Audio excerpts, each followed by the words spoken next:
Wonderful to be here and to see so many young people involved in this incredibly important issue. It's a little intimidating to me to come to this conference because I think everybody in the room knows more about China, the China energy and environmental challenges that we face. So I wasn't quite sure how to think about this today, and especially after seeing the stunning pictures that Lucy put up. I'm reminded of what brought me into this field. I grew up in Southern California, where the smog was so terrible when I was a little girl that we couldn't see mountains that were 12,000 feet high. And while we didn't have the same kind of intensely toxic challenges that we saw in the pictures there, and of course my family was lucky enough to have food on our table, it was still something that I knew we had to address for generations to come. And now when I go home to Southern California, you can see the mountains. It's incredible what policy change can do. And so I'm very supportive and appreciative of the work that you and your generation are working on in China that faces so many important challenges. So unlike the pictures that you saw a minute ago, I wanted to welcome you with spring because it's really sad we're here in this dark room and it's beautiful outside. So I just had to say good morning to you all.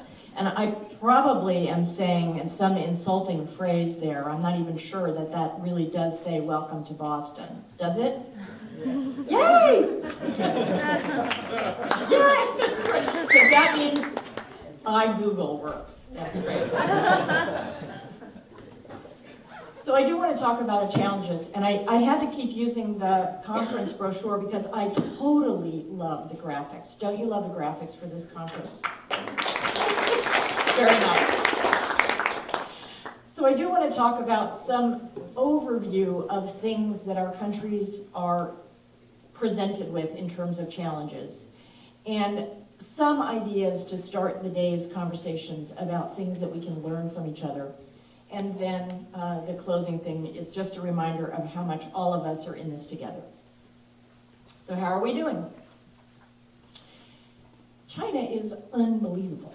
China is spectacular in terms of the kind of changes. It's number one, number two, or number three in one form of energy production, consumption, damages to the environment, and it's just amazing the changes that have happened in the past few years.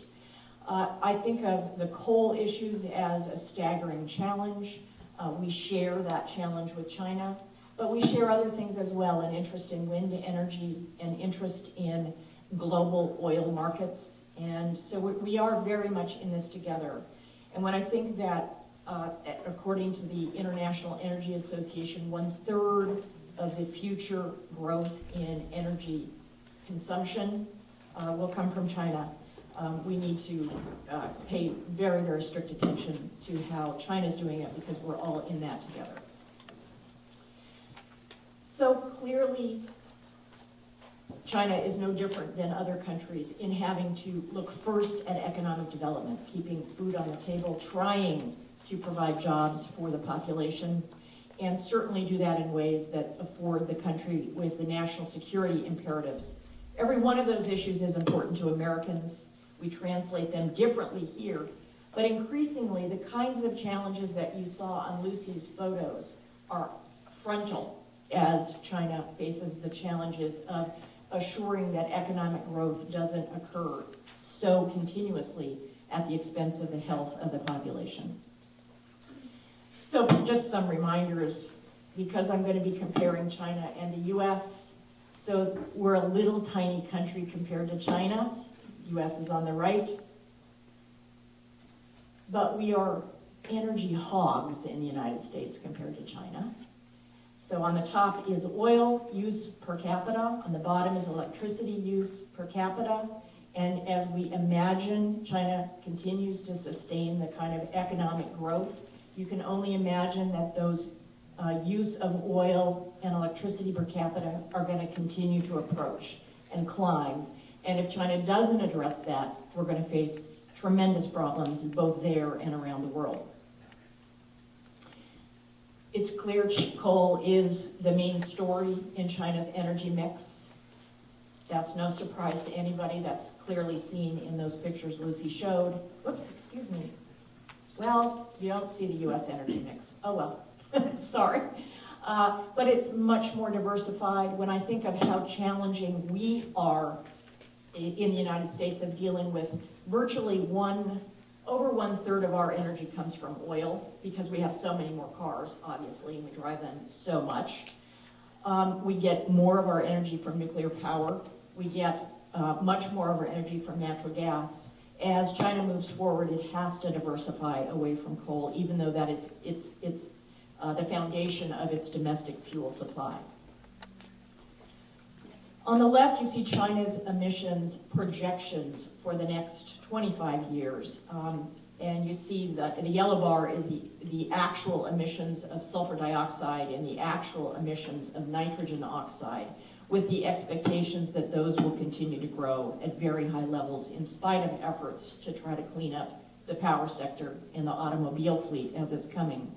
And you look on the right at the United States, the much smaller footprint, but that didn't happen overnight.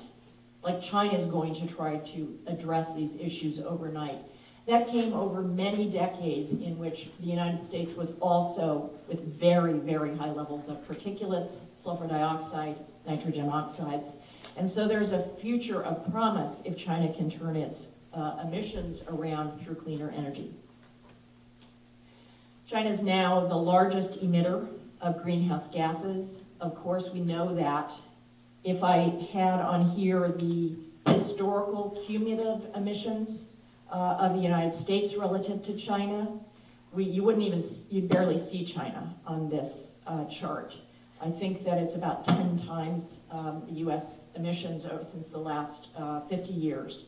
And as a result of that, the equities around the world present the United States with having to join in with China as it addresses greenhouse gas emissions. Oh, I did present this chart, I forgot. So that is the cumulative emissions of greenhouse gases or carbon in my lifetime, over 50 years. And so whenever I hear Americans say we're not doing something until China does, this is what the picture I have in my mind to remind me of why we need to get ahead of other countries in dealing with our problems. So the core energy strategies, as I mentioned a minute ago, are energy security and economic development through infrastructure development, as well as a number of policies to make the economy much more efficient, but also strategies for dealing with efficiency in various parts of the economy: cars, buildings, and industrial production, and power. China's awesome investment in clean tech through the economic stimulus program in the last few years has been impressive, of course.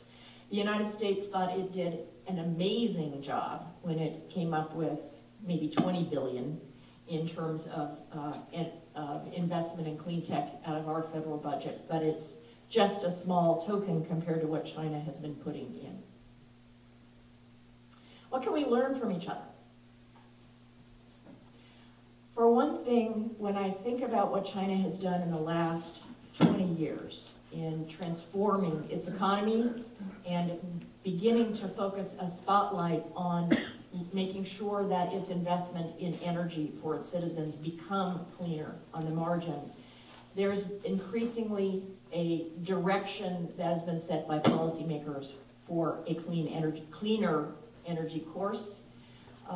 And there's much more focus on follow-through and implementation. As Humin said, that's, oh no, I guess it was Jean? Yes, Leon said in the very beginning, that has to happen, and China is getting more into the follow-through in terms of its performance. Stability of investment is an important reminder of what China aspires to do and what the United States has done a much worse job in doing. Also, diverse approaches are of course needed in terms of making sure that we don't put all of our energy investments into one basket, and making sure that as energy markets around the world change and prices vary, that we have some kind of stability to allow for technology and innovation to provide sustainable economic development.